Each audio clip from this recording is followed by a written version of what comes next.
Luar biasa, dan sangat-sangat luar biasa. Kenapa begitu? Ya, karena Hashim Joyo Hadikusumo sebagai adik Presiden RI Prabowo Subianto dan merupakan seorang pengusaha ulung yang memiliki bisnis yang besar di Indonesia dan di luar negeri, Hashim membongkar segala rahasia yang akan dilakukan Prabowo untuk bangsa dan negara. Hashim membongkar tentang anggaran, sifat Prabowo yang sebenarnya, dan hal-hal penting lainnya. Cukup besar. So itu Pak Prabowo menyadari bahwa kalau uang itu dipangkas, ditarik dan tidak dikucurkan ke ekonomi, ini pertumbuhan ekonomi kan melambat. Ya, Prabowo ada keuntungan satu Pak Cete. Prabowo adalah anaknya seorang guru besar ekonomi. Prabowo bukan sarjana ekonomi, tapi menurut saya dia lebih menguasai ekonomi daripada banyak sarjana ekonomi. Gak sungguh. Kenapa? Karena selama puluhan tahun dia belajar dari orang tuanya, yang juga orang tua saya. Belajar di meja makan, belajar dari apa pembahasan kan kami belajar prinsip ekonomi dari orang tua, ya. Dan dia tahu bahwa kalau uang tidak di-spend, tidak dikucurkan, tidak dibelanjakan, itu kan bisa menyebabkan. Hai teman semuanya, bertemu kembali bersama saya Mr. Chloe. Sebagai pengawal, pendamping, dan sebagai rakyat yang setia mencintai Pak Prabowo, mari kita kawal kepemimpinan Bapak Prabowo Subianto Presiden tercinta kita agar kemajuan negara dan bangsa Indonesia segera terwujud. Semoga kita semua selalu dalam keadaan sehat ya, amin. Sungguh-sungguh luar biasa, dan sangat membahagiakan, akhirnya Bapak Prabowo membuktikan ketulusannya untuk rakyat Indonesia, untuk tidak tebang pilih dalam menegakkan keadilan. Kata Pak Prabowo, siapapun yang mengganggu saya dan tidak bersungguh-sungguh membela dan membantu rakyat akan saya sikat dan saya habisi. Pak Prabowo menegaskan dengan lantang bahwa, saya ini mantan Kopassus, Ketua Umum Partai, mantan Menteri Pertahanan, 5 kali menyalonkan diri menjadi Presiden, 20 tahun saya berjuang untuk membuktikan. Jadi jangan main-main dengan saya, seluruh jiwa dan raga saya hanya untuk negara dan bangsa Indonesia, ingat itu. Pembuktian itu langsung dibuktikan oleh Bapak Presiden tercinta, Presiden paling dicintai rakyat Indonesia, bahkan pemimpin luar negeri kagum dan terhormat-hormat kepada Bapak Prabowo Subianto. Sebagai salah satu contoh pembuktian cinta tanah air dan hasil kerja Pak Prabowo Subianto adalah, Hashim Joyo Hadikusumo adik kandung Presiden Prabowo Subianto membongkar tujuan dan rahasia yang sudah dilakukan Prabowo dan yang sedang dalam proses, sungguh-sungguh luar biasa. Sebelum kita lanjut, jangan lupa untuk selalu mendoakan Pak Prabowo agar beliau tetap sehat selalu, dan keinginan-keinginan kita untuk kemajuan negara dan bangsa secepat mungkin terwujud. Mari bantu subscribe, like dan komentar, kami akan update setiap hari, hingga setiap saat, mengenai Presiden Prabowo, baik itu tentang keadaan di Indonesia dan di dunia. Sekali lagi, mari kita berdoa agar Pak Prabowo sehat selalu. Jangan lupa berkomentar untuk kesehatan Bapak Prabowo, Presiden tercinta kita. Tanpa berlama-lama lagi, langsung saja, kita saksikan bersama-sama.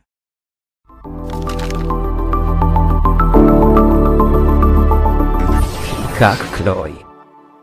Tren kan dari India, dari Malaysia kalau nggak salah Pak ya, keliling-keliling sama Pak Prabowo Pak.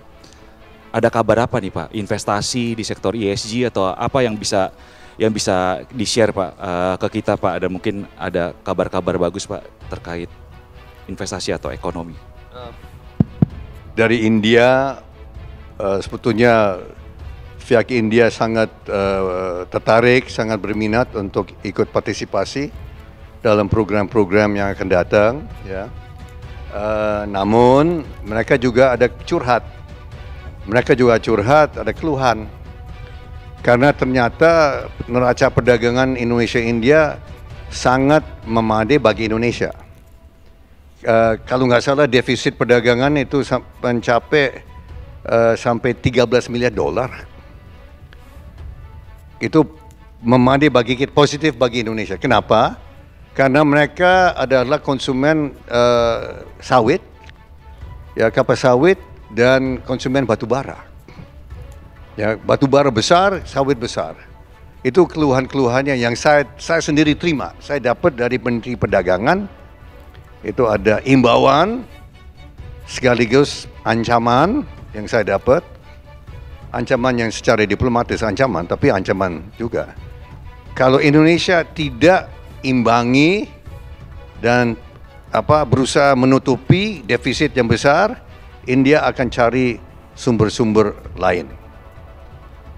Itu yang saya mau buka, ya. Pesan yang juga merupakan ancaman. Tapi setelah saya pikir-pikir itu mereka mau dapat dari mana ya? Ya Pak CT, kelapa sawit kan kita terbesar, ya nggak Pak? Terus mereka mau dapat batu bara dari mana? Batu bara Australia lebih mahal, ya. Batu bara di Afrika Selatan lebih jauh. Ya saya senyum-senyum aja Pak CT. Saya kan utusan khusus ya, saya harus baik-baik kan. Ya. Saya mau bertarung sama mereka di depan umum nggak enak ya. So itu, tapi banyak kabar baik, mereka sangat hormati kita. Ya, pemerintah India sangat menghormati kita. Kepala negara kita sangat dihormati, sangat diperhatikan, dan mereka sangat lihat Indonesia sebagai mitra sejati. Ya, ini yang saya baru tahu. Saya baru tahu mereka sudah adakan Republic Day. Ini sudah 76 kali, Pak CT. Tamu pertama di India itu Presiden Soekarno. Tamu ke-15 itu Presiden Prabowo Subianto. Begitu mereka hormati Indonesia. Itu luar biasa. Itu India ya.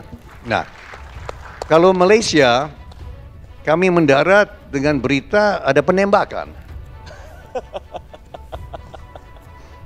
Ada yang tewas. Itu yang pertama. Kaget. Ya.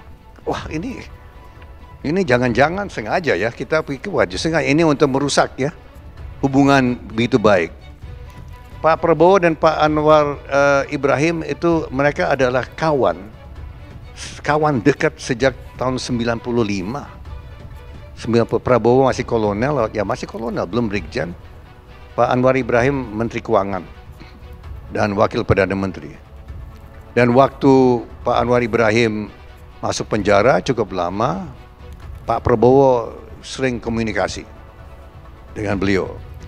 Dan waktu beliau di luar kekuasaan, Pak Prabowo sebagai Menteri Pertahanan datang ke rumah Pak Anwar Ibrahim. Dia oposisi waktu itu, Pak Prabowo Menteri Pertahanan datang ke rumah dan menghormati. Dan di situ Pak Anwar Ibrahim merasa sangat dihormati dan dia bilang ke saya, "Your brother is a true friend of mine." Abangmu itu adalah kawan sejati saya. Anwar Ibrahim bilang ke saya. Nah, di situ suasana itu ada penembakan. Ya, ini ini agak pekah waktu itu, Pak. Agak pekah, ya. Tapi Pak Prabowo sudah bilang, "Loh, ini hal-hal ini kita akan selesaikan," ya. Dan saya baca tadi pagi polisi pelaku Malaysia sudah dinonaktifkan. Si penembak itu sudah akan diperiksa dan selidiki, ya. So itu, kalau Malaysia saya kira memperkuat dan mempererat dan saya kira hal-hal seperti itu tidak ada hal seperti yang baru. India juga, tapi ini menunjukkan bahwa begitu. Saya berbangga Pak Wahyu. Saya kemana-mana saya merasa bahwa Indonesia ini kita tidak ada musuh. Kita Indonesia tidak ada musuh manapun Pak CT. Kawan kita banyak. Indonesia nggak ada musuh. Betul-betul nggak ada musuh. Kalau India, musuh dan calon musuh ada. Persis di sebelah. Ada Pakistan dan ada China. Ya, Indonesia kita sebagai pengusaha ya Pak CT ya, kita nyaman di sini. Ya, kita nggak ada ancaman dari luar. Saya kira itu saja. Ya. Pak, tadi Bapak memaparkan Pak banyak program-program Pak Presiden ya Pak, mulai dari makan bergizi gratis. Kemarin Pak Bu Menkyu udah ngomong sih Pak, dinaikin jadi 171 triliun ya Pak. Lalu juga tadi ada pembangunan rumah ya Pak, 3 juta rumah. Lalu ada juga tadi mau membangun pembangkit listrik yang hijau ya Pak, green, 73 gigawatt. Pertanyaannya, duitnya dari mana nanti Pak? Apakah itu bakal dicari dari investor atau seperti apa Pak? Oke, begini.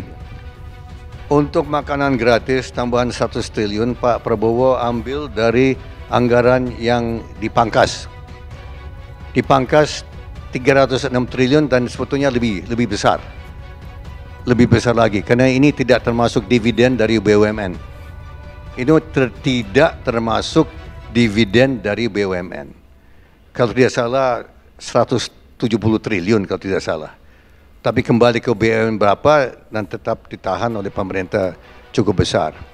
So itu Pak Prabowo menyadari bahwa kalau uang itu dipangkas, ditarik dan tidak dikucurkan ke ekonomi, ini pertumbuhan ekonomi kan melambat. Ya. Prabowo ada keuntungan satu Pak CT. Prabowo adalah anaknya seorang guru besar ekonomi. Prabowo bukan sarjana ekonomi, tapi menurut saya dia lebih menguasai ekonomi daripada banyak sarjana ekonomi. Gak sungguh. Kenapa? Karena selama puluhan tahun dia belajar dari orang tuanya, yang juga orang tua saya. Belajar di meja makan. Belajar dari apa? Pembahasan kan kami belajar prinsip ekonomi dari orang tua. Ya. Dan dia tahu bahwa kalau uang tidak di-spend, tidak dikucurkan, tidak dibelanjakan, itu kan bisa menyebabkan kontraksi. So walaupun uang itu diambil dari program-program, itu berarti akan di-spend, dibelanjakan untuk program-program yang strategis. Ya. Ada program-program perjalanan dipangkas. Perjalanan ke luar negeri dipangkas, saya dengar dipangkas 21-22 triliun rupiah. Untuk kunker-kunker ke luar negeri. Studi banding ke luar negeri. Dan banyak sekali yang saya dengar dari dia pangkas. Ada program konyol. Program konyol dihapus, dipangkas. Nanti saya bisa cerita sama Pak Seti yang mana yang di sini. Ada ya, yang konyol-konyol itu. Banyak yang konyol ternyata. Pak Prabowo cerita sama saya dia berapa minggu dia periksa anggaran APBN. Ternyata di APBN kita ada 9 tingkat Pak. Ya, biasanya presiden menteri periksa sampai tingkat ke-3 ke 4. Prabowo periksa sampai tingkat ke-9, Pak. Tingkat ke-9, dibongkar semua, Pak. Nah, dari itu 306 triliun, 100 triliun itu dari yang untuk makanan gratis itu dari 3. Nah, untuk perumahan dana itu dari beberapa sumber. Yang pertama dari developer dari luar negeri. Investor dari Qatar, dari Abu Dhabi, dari tempat lain, mereka akan bawa uang. Mereka akan bangun apartemen 30 lantai. Proyek pertama itu di kompleks DPR Kalibata, 24 hektar. Itu sekarang sudah hampir kosong karena anggota DPR akan dapat tunjangan bulanan ya.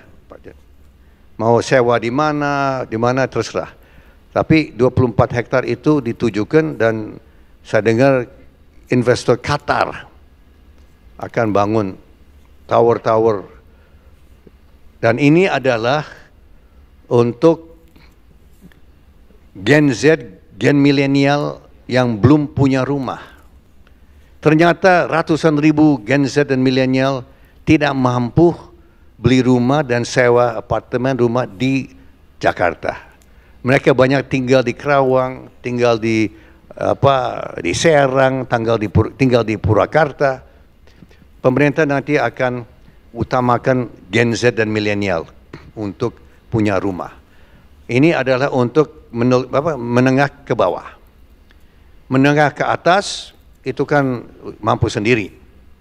Tapi menengah ke bawah, termasuk untuk ASN yang belum punya rumah, belum punya apartemen, mereka akan diutamakan.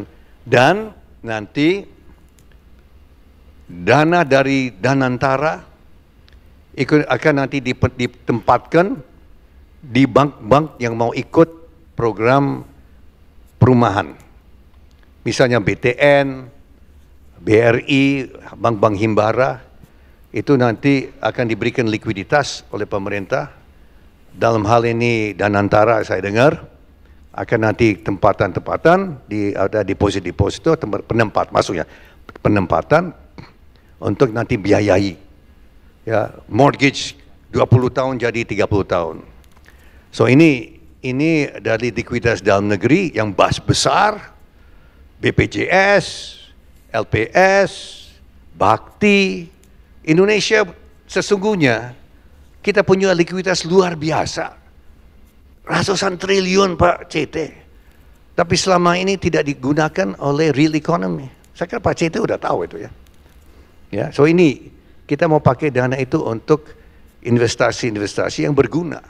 Housing, rumah, real assets. Ya. So itu dari dana dari luar negeri, investor, likuiditas dari dalam negeri, kita kombinasi. Terus ada ide untuk emisi obligasi perumahan, housing bonds.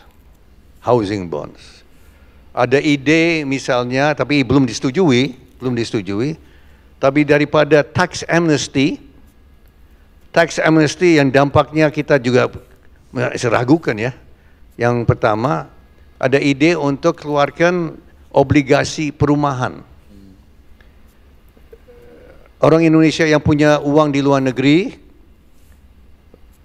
membeli obligasi dari BTN atau BRI atau apa, ya, khusus untuk perumahan. Setelah 5 tahun, 10 tahun, obligasi itu di-redeemed, itu bisa masuk misalnya ke SPT masing-masing. Dan kalau di SPT itu sumber asal-usul dari dana itu dari obligasi perumahan, itu bisa diadakan pemutihan. Itu ada salah satu ide. Belum disetujui. Tapi ini ada ide-ide yang kreatif, kita bisa tarik uang daripada tax amnesty. Ya, kegunaannya kita nggak tahu kemana. Kalau ini housing bonds, ya ini ada ide-ide belum disetujui, tapi kita lagi pikirkan bagaimana kita bisa membiayai perumahan sosial ini, ya. Dan tanggapan selama ini cukup positif, ya, housing bonds, ya, mortgage bonds, dari uang-uang milik orang Indonesia di luar, itu ada juga ada ide seperti itu. Kalau yang green energy itu gimana Pak? Itu kan JETP kan udah batal tuh Pak, 20 billion Pak. Yang untuk membangun 73 gigawatt itu Pak. 103 gigawatt ya Pak, yang 103 gigawatt ya. Ya, itu investasi dari luar berarti ya. Pak di.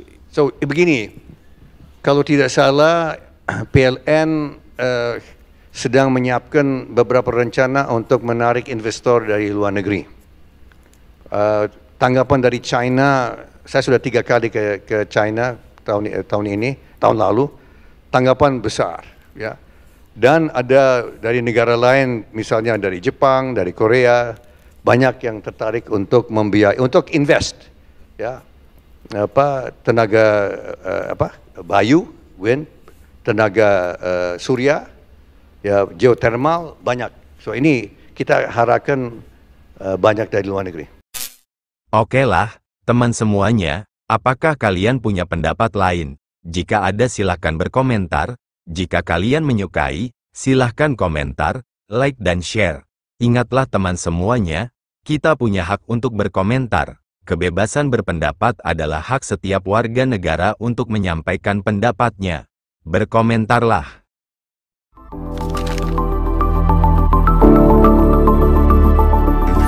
Kak Chloe.